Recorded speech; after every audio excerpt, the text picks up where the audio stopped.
अही पार गंगा ओही रे पार जमुना।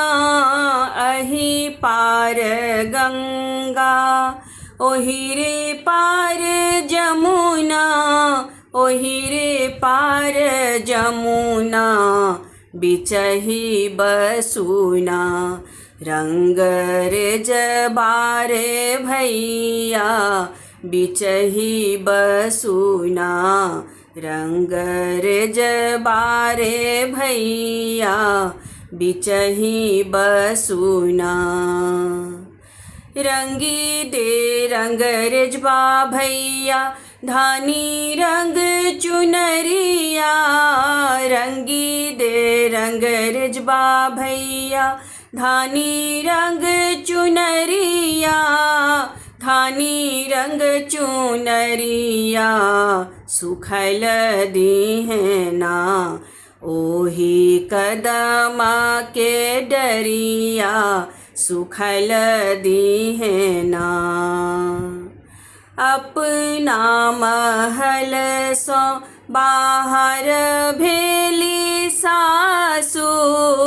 अपना महल सो बाहर भेली सासु। बाहर भेली सासु पसंद करुना।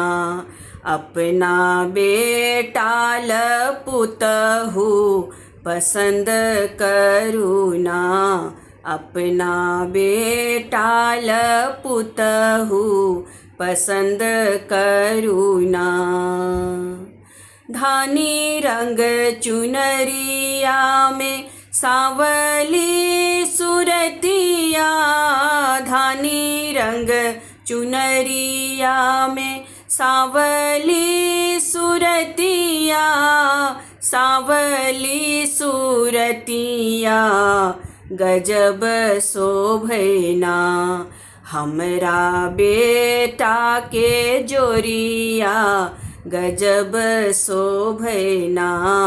हमरा बेटा के जोरिया गजब शोभना।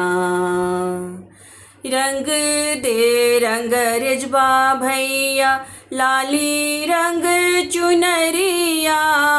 रंगी दे रंग रेजबा भैया लाली रंग चुनरिया। लाली रंग चुनरिया सुखल दीहना। ओही कदमा के डरिया सुखल दीहना। ओही कदमा के डरिया सुखल दीहना।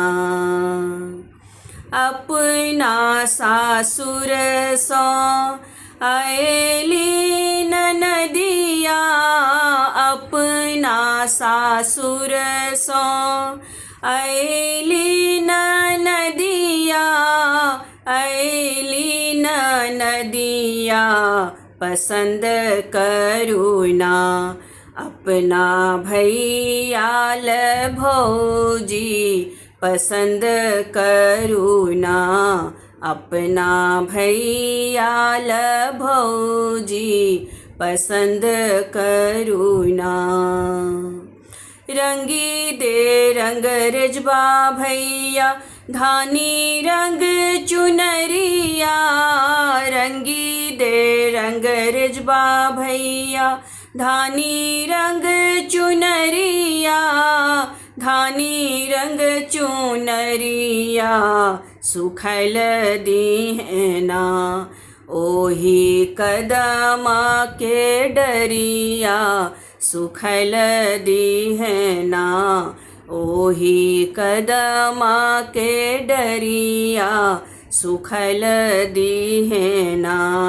ओही कदमा के डरिया सुखल दीहना।